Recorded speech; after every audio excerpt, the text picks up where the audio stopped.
Hello, and welcome to another episode of Scavenger Life. This is episode number 385 at scavengerlife.com. This episode we are recording, and we will do no editing. So, Ryan, we cannot argue, we can't fight, we can't cut that out? Make any mistakes, Okay. because it will be right here. Yeah, it is Monday. We are late to record this, mainly because we were traveling yesterday from Detroit to Chicago. Yep. And then we showed up at my sister's house with my nephews.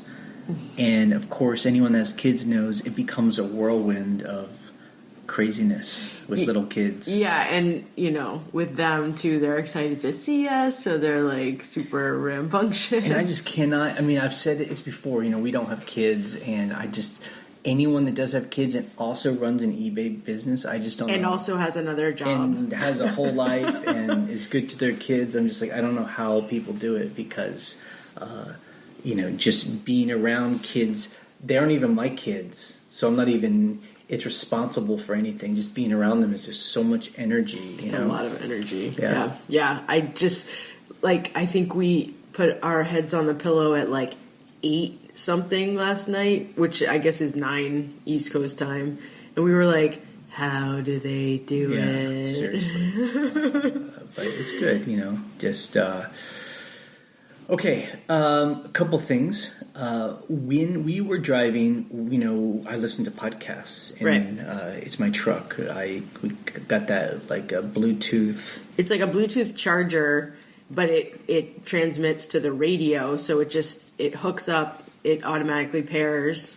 Right. So instead of, hearing just bad radio very often, I just download podcasts. And the one we've been listening to is I thought it was interesting to compare it to eBay. It's called The Dream. The Dream. And it's about exploring multi-level marketing. Yep. MLM, if you've ever heard of it. And it's just interesting getting to that world.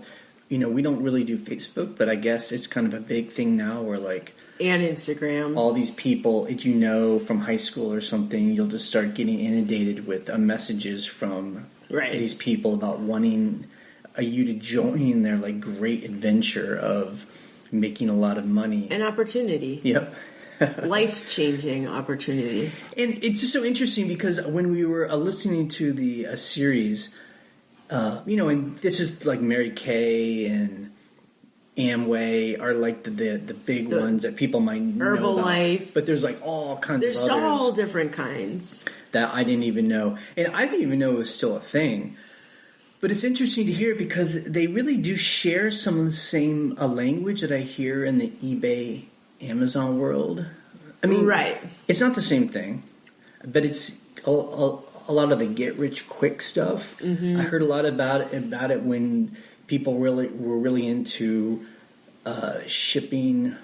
Oh, drop shipping? Drop shipping. Yeah, okay. And they wanted you to join a network, join a network and get told of what to buy. And But, of course, it's different because for MLM, the whole thing is you only make money by getting other people to pay you to buy stuff from your network, through the company. It's called a downline. Right. It's not really about us selling to normal people. It's just about getting other people to buy product to be salespeople. Well, what's interesting is if you listen to the podcast, The Dream, the very first, in quotes, multi-level marketing ideas with the same structures didn't even have anything to sell. Right. They weren't even selling anything. They're basically a pyramid scheme. Right. They just, instead of just selling a dream and a hope, you're supposedly selling product, but actually the product doesn't matter. No one actually buys that stuff. It doesn't matter what you're selling. Right. But the way I think it's interesting is that it's kind of reaching into the same motivation that people have, where people are I can't get a good job. Sure. I hate my job. I need a job that is flexible because I have kids. So if I do this level marketing thing, then I'll be good. That's kind of the way people, when we talk about eBay, is here's something that you can do that's flexible. Right. Although, so when I was hearing this podcast, I was like, oh my God, is that eBay and Amazon and whatever? And I mean, the difference is you're selling things to people directly. I mean, right. Like, you know what I mean? Like we or other people, we're not trying to sell people anything. We're just sharing Here's information a jacket. about, buy it. Like, I'll ship it to you. Yeah, don't buy it from a company. Just go out into the world and just buy it at thrift stores. Right. But I think the way that I saw the thing that I could compare it to again was that need of like an untraditional job. Flexibility, independence. But let's just be clear. Level marketing is not like a sustainable model. It is a pyramid scheme. So the podcast is super interesting. So people should definitely listen to that. And it is interesting too. I think about in this podcast. I mean, we've been doing this for a while now. 5 years, something like that. And I think when we do it, there's a lot of unspoken things that it's hard to explain about what we do. And that unspoken thing is like, how do you really know how to find good stuff? Right. You know, we just kind of like, as a shorthand say, go to thrift stores and find some good stuff. Right, but what's good? What's good stuff? And, I've seen it from time to time where someone will join a forum and they'll say that they, have gone out and they've like got a bunch of stuff and they list it and no one's buying it. And I think it's totally possible to work really hard, but to have kind of, I hate to say it, bad taste and sell stuff that nobody wants. Right. I don't know if us or anyone can really teach somebody else what good taste is or what people want. Or what's trendy right now. Yeah, I mean... Well, what we started with when we were starting, the podcast and talking to Mikey and Wendy, one of our first episodes, we talked about quality of materials. Like, that's one thing that you can start with.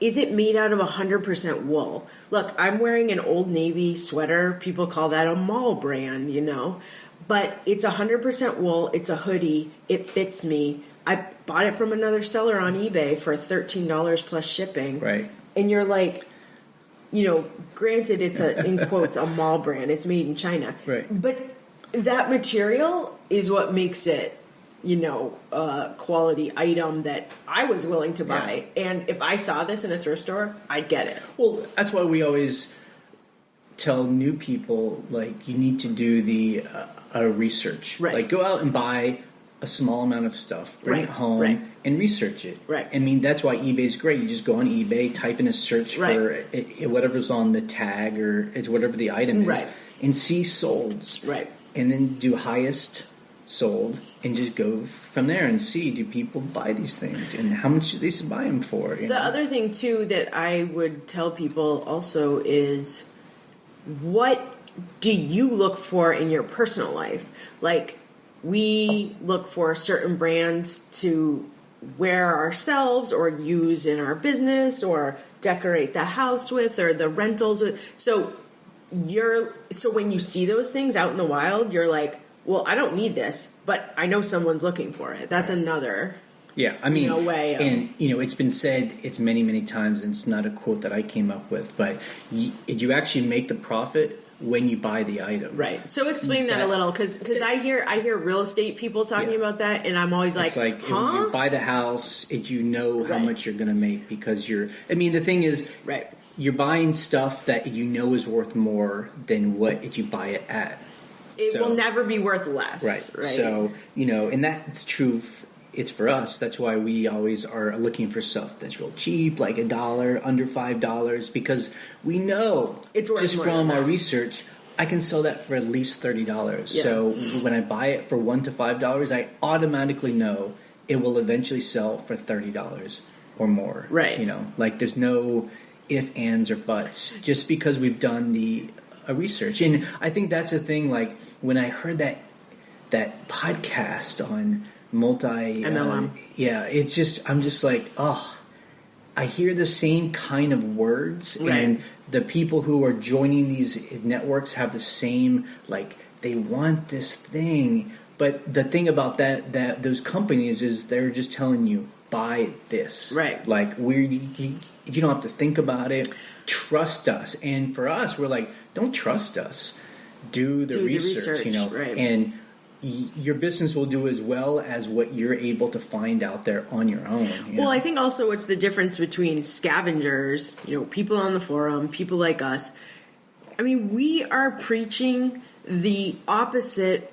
We're like, oh, don't get rich quick. Right. Get rich super. Actually, don't get rich. And number two, right? Don't get rich. And number two, do it over several years. Yeah, well, because it's long tail, you know, right? Yeah, it's good we're not trying to sell anyone anything, because that's not a good tagline. Like, you're not going to get rich. Don't get rich and make money very slowly. Right. Right. So that's the difference for us. Is, I mean, we're talking about sustainability, and something that we're watching a show called Small Business Revolution, which we've talked about in the last episode. Just go to YouTube and just type that. Small Business Revolution, right? A little bit cheesy and a little bit hokey, but start on season 2. We think season 2 is good, but part of it that I keep hearing from these business owners that are either just starting or they're having trouble over, you know, their career, their time.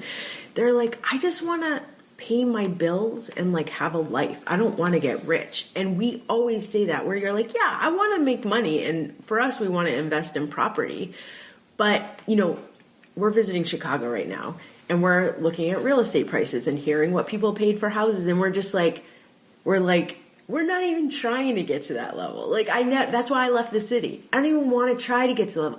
I just want to be like baseline, like surviving and, you know, thriving, but not like. Right. I mean, what we always talk about, we don't think about it in terms of money. We think of it in terms of time. You know, that's where the our riches come into play. If we make enough money where we have our time, where we can like come and hang out with my sister for several days, just in the middle of the week, stressing about it, and we didn't have to ask permission from anybody, right. And it was kind of, spontaneous. Right. Like, I love that we can live our life somewhat spontaneously, right? You know, and you know, our businesses are still happening. Yeah. It's not like we put everything on hold. Yeah.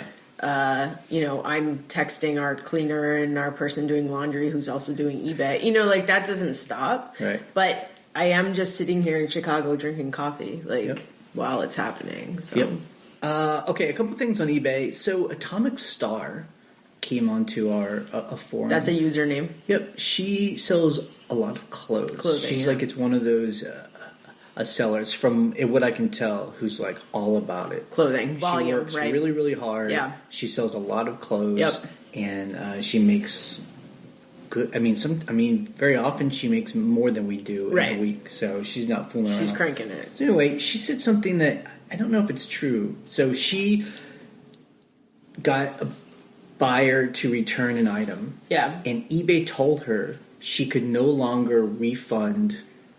She had to refund their original shipping. Like, it wasn't a choice, right? Like, up until now, and so I'm bringing this up not because I know the answer. It's because it's a question. Okay, yeah. So traditionally, if a buyer wants to return an item because they just changed their mind, you only refund them the price of the item. Right. They have to pay to ship everything. Both ways. She's saying that eBay told her she could no longer do that. I went on the eBay website. I don't see that change. Okay. So, and when I say eBay told her, I mean a customer service. A rep told her? Okay. So, this is the thing why I try and make our community different from like the eBay communities where like things spread and like information gets crazy. Yeah. I don't know if it's true. So I'm putting that out there. Has anyone seen that or experienced that yet?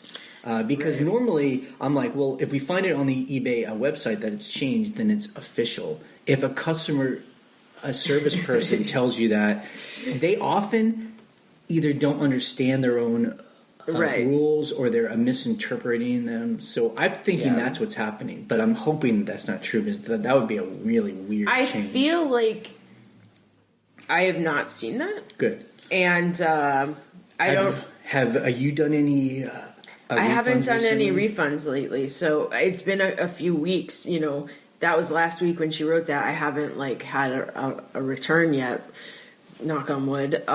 So yeah, it's a good question, and I don't know the answer. Right. I don't know. That's weird. So if someone knows it has changed, what everyone's asking for is just a link. Right. Where's the documentation? Yeah, where's the documentation on their website so we can spread that info? I think that would make people very unhappy. Yes. Okay. So we had a good week on eBay. Despite 10-day handling time. A long handling time. I'm changing our handling time the minute we press stop on this podcast. However, just like with eBay, for us at least, things go up and down. So we made half as much as a week ago. Like we talked about a week ago, we just had gangbusters selling like over 80 items, over $3,000. And the week we were in San Francisco, it was half that. Right. So it's got to be the handling time. Yeah. I mean, it's got to be a contributor, right? Absolutely. It's got to be. So today, can you change the handling time from? Yeah. So the way eBay does it, as I've said before, it goes like incrementally. So it's like 10 handling days to 5. So I can't do it, so right now we're at 5 handling days starting today. So I'm going to bring it down, and then I can go 4, 3, 2, 1, Yeah. So it's kind of a pain, but I'm going to do it. I hope it changes the sales. But we got to be grateful for the sales we do have. Right. We sold 46 items for about $1,600. And there are several people who haven't paid. Yeah. Which is a bummer when taking lots of offers. But when we have long handling time, we kind of expect that because people are like, oh, they're not going to be home for a week, so I'm just not going to pay until. And we don't bug people because I don't bug can't people. Ship quickly anyway. Right. Our highest price item was something I'm very proud of. Yes. I always love to take the credit. Was a leather bag that we found. We paid $10 for it, which is a lot. Usually. More than what we normally pay. Yeah. But I was like, this is nice. Yeah. We sold it for about $150. Now, what's funny is the week before, someone had bought it with make offer for $100. Never paid. Relisted it. It sold the next day for $175. Yep. Great. $145. $145. Yep. Sorry, $145. I knew it was more than $100. So. Yep.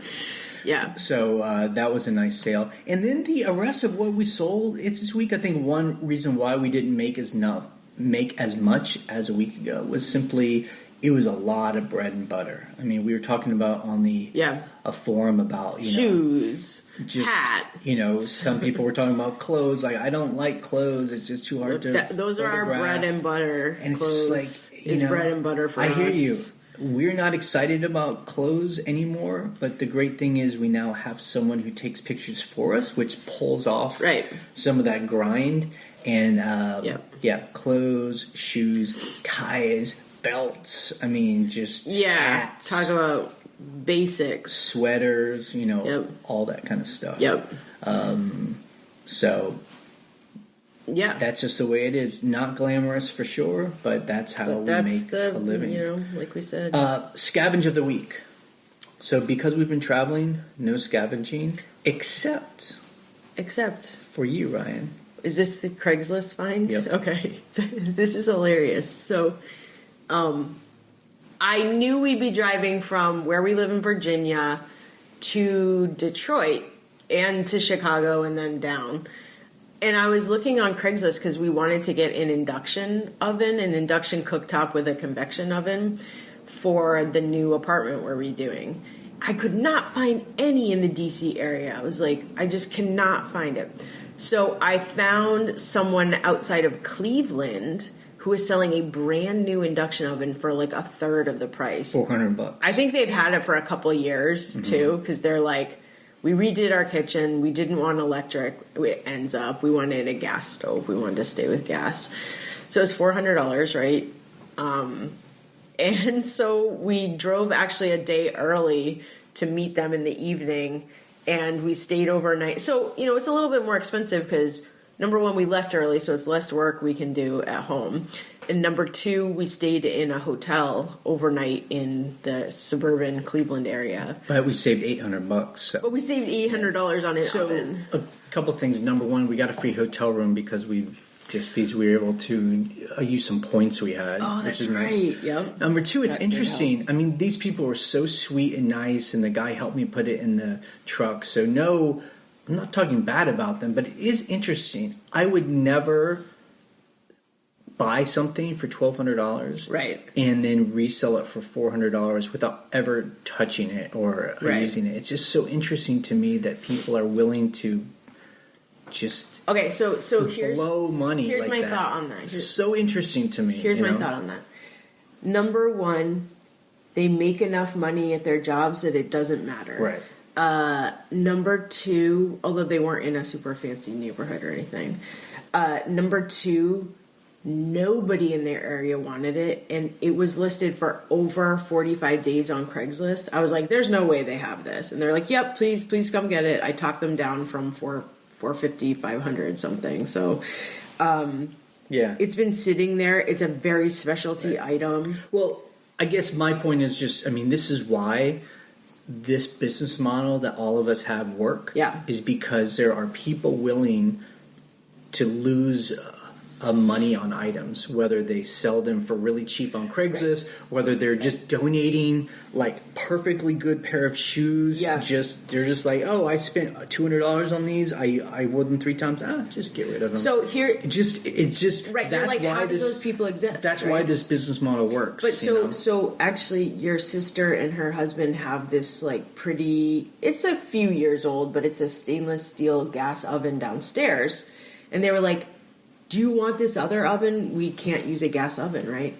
But they're like, we're just going to, literally, we're going to throw it away because they don't have time. Right. Like we said, they have 2 kids, they have full-time jobs. They're just like, we don't, right. And that's why scavenging works, because we live in a country where there is this mentality of, I don't know. It's just a different way of thinking. I'm super grateful. People are so generous and whatever. It's just amazing to me. So we now have an oven with 2 tarps, kind of like, it's like, so that's the hilarious thing. We have to drive across half the country with an oven in the back. And we have an open top truck, so there's just like this oven with this kind of like torn up tarp on top, and we stayed in a fairly nice hotel for this job in Detroit, and we do valet parking because the company pays for it, and the guy's like, what is in the back of your car? He even wrote, I'm not responsible for oven on the valet ticket. Not responsible for oven from Craigslist. Right. And everyone else is like pulling up in their they're like super nice cars. Sedans and all that. And we're like, can you park our dirty truck? Thank you. I was super proud. I was like, this is great. Anyway, that's the life of Scavenger. Anyway, customer issues. We got a neutral feedback. We have not gotten a neutral or a negative in a while. We got a neutral feedback from a buyer who never contacted us. Yep. And his feedback was very good. But he gave us... that's what their feedback was. Very strange. It was for the Dyson parts, like whatever. It was a part of a Dyson vacuum cleaner that's broken and for parts. So the problem with a neutral where they're like, great, thanks... it won't be able to be removed because they'll be like, well, that was just their opinion. I can try, but also what you can do is you can write a response. Right. And be like, they never wanted, there was never a problem with this. I have no idea why they left. I could also message the customer and be like, was there an issue? That's the other thing. So someone came on the forum, and we talked about this a while ago. It doesn't work for us. But other scavengers say that they've had very good experience where they write up kind of a message and they send it to the buyer, and you can send them feedback a revision. Request. Yeah. You only have a few a year, though. And that people seem to be very good at getting buyers to change their mind. I might try that. Whether or not offering a refund or trying to explain the situation or something. The good thing about neutral is it doesn't affect your feedback score. Right. Yeah, but it's also like, you're like, what? Again, it's like we're like good students in school. It's just like you want the straight A's. Like it doesn't really matter if you get a B in something, but you want the straight A's. I mean, I would look. Okay, so another customer issue is I had an item arrive broken again. Even though I'm packing, I've double boxed these things. Can we talk honestly? I know. And so this is dangerous. Bubbles. We're not going to be editing any of this, so if we get into a fight, it's going to be right here. I don't pack, so I'm not the boss of packing. My question to you is, could it be because you're not using enough peanuts? Yes. You're using...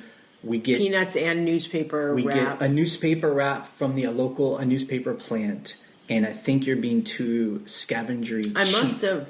We have peanuts. But I was them. I was like, I'm bubble wrapping this, unboxing it, and then unboxing it again. Right. But how did it break? But see, my thing not is enough absorption. The paper isn't absorbing anything. Like paper will just smush to like micrometers. Yeah, you're right. We have so many peanuts. It's a business expense. Cheap. I will buy you all the peanuts you want. Okay. End of conversation of that part of the conversation. The second part, so that actually wasn't a customer issue; it was a shipping issue. But the good thing is, I shipped it priority because it was like the same price because it was just like the next state over. And so I filed a claim, and she sent me a photo, and I refunded her. So has the post office paid us yet? No, well, we're not home, so they send you a check. Okay. But the post office usually, if they approve it and they see, okay, yep, it was priority under $50, they will just mail you a check. It takes a couple weeks, but they're pretty fast. I mean, they're like, yep. Has the post office ever said no? They're like, no. I think the only time they've not rejected it, but they've been like, we're gonna pay for the price of the item, not the postage. You know, the postage included. It's something like that. Yeah. I've had that happen, and I'm like, well, I got something. So this is interesting. Like so we used to always insure almost everything with ShipSaver, not only through no, that's not true. That's not true. I don't do both. Right, but in the old days, weren't we doing ShipSaver a lot, and people were convincing us that like, just don't use ShipSaver. Like the amount of money that you spend to insure stuff, even if one thing breaks every year. Yeah. Okay. That's true. Okay, so it was like, I was insuring like high dollar clothing items, and you're like, it depends on the price. If you're like, this is an $80 clothing item, if it gets lost, I'll be very sad. I'm going to. Well, if you send it priority, you get $100 free. I just wanted to finish my thought. Okay. So the idea was what people were convincing us of. We were spending so much on insurance, right? When really very few, if anything, would actually get lost or broken. Right. That we might as well not spend anything extra on insurance and just take the chance. And even if one thing gets broken and lost and we have to eat that, it's less than all the money we spend on insurance. Yeah. And so my question to you is have we now embraced that new thinking? Take the risk? No. Okay. I did that for a while, and I'm like, things like this, it was like a $40 item plus $10 shipping, and it broke, and but that was priority, so it was included. Right. So on most things, $50 or less, they'll insure for free, right? If it's priority. Right. I think I don't insure as much. Like, okay, like an $80 shirt, I'm going to take the risk, for something. I'm like, that's probably going to get there. But this was a piece of ceramic, kind of a long ceramic tray. Right. But the point on this is we didn't actually take any extra insurance. We just did the priority. Use the included, yeah. I think for me, I sent it priority, and I was like, that insurance is included. I won't have to do anything extra, I don't really know the answer. Okay. I don't know if I've changed. I think the same people who are saying, just don't even do insurance, were also like, just don't do any measurements in your clothing. And I'm like, that does not work at all, actually, for me. I get questions all the time about measurements. They want a million measurements. And we now do a measurement. I don't do a million measurements like Simple I used to. I do basic measurements, and I'm like, if people are like, can you measure the opening of the leg of the pants? For the record, no. For the record, I think his name was Matt. He was the one that was saying, don't do any. Dan, don't do any his measurements, and he did say, you will always still get those people that want you to. I want you to weigh this in grams. I want you to measure just the collar thing. And he's like, just, we don't Yeah. worry about those people. Most people don't need... It works for some crazy- people. It does not work for me, generally. Anyway. I find as we grow older, as a couple, we don't fight as much when one of us will admit, I don't know. I think, and I know I have to learn to be good at that because I think a lot of our fights happen because one of us Someone's is being like stubborn. Like they don't want to admit, like, I just don't know the answer. I hate and then saying it, like, that because I pulls- feel like then I'm expected to go find out the answer, and I'm like, I don't want to do that. I'm telling you, I don't know. I know. And I don't care. When I say I don't know, it pulls like the energy out of the like argument because it's like it's true. It's like I just don't know. I think It's the okay. We don't know. I think the problem is even when I'm like, I don't know, you're still like, so when are you going to find out? I'm like, Jesus. Real quick. It's How not about about never? It's not about that. It's just about we talk about, well, do we need to know? Like, do we No, care? that's true. That's all. I love you. Okay. Thanks. We would have normally edited it. No at some amount. editing. Okay, I will also say we made a mistake. This is a good example of admitting things. We made a mistake. We even did a blog post like 4 years ago where we were like, we're never selling another pair of Danskos again. Oh my God. Jeez. We did, and we don't really do blog posts anymore. Like, we'll Right. type a bunch of stuff. Right. But I was so angry about it. So, Yeah. Danskos are these clogs. Right. They're really awesome. They're and cool great. shoes. Yeah, you thought. However, at some point, Danskos changed the composition of their soles, where it's not a rubber anymore. It's like this something weird. else. I put it in the blog post. Just Google Scavenger Life and Danskos, and you'll find it. Yeah. And it's a well-known problem if you Google it in the wider world as well. Yeah. Where if Danskos will sit too long, the soles disintegrate. Like, It's not even that. It's or just like you buy them and right. then They will look okay in storage or at a thrift shop, and then people get them and they wear them once or twice, and they'll send you photos, and they just disintegrate. the soles. It happened to me. I actually had these pair of Danskos for like 10 years, and then one day they just start falling apart. I used to wear only Danskos because Right. we love slip-on shoes. Right. And in the picture I put on that blog post, all 3 pairs of mine, like they disintegrated at the same time. Yeah, it was like, really weird. You'd be walking down the street and there'd be like pieces of sole like falling. huge chunks of your soles Anyway. falling off. In our defense, we didn't actually sell Danskos. They were Sanitas. We sold Sanitas, which I guess are similar. Which, if you Google, I guess either they're the same company, or they were, or they're like partners or something. Yeah. Anyway, we got a buyer, sent us photos. I wore these 5 times. They're disintegrated, and we just gave them immediately I refund. refunded them. Like, it was all our fault. Yeah, because so the problem is for me when I find a pair of Danskos that are nice, or Sanitas, I guess now. I'm bending the soles. I'm like, hitting the heels. It's I'm not like, cracking? there's no cracks. There's no.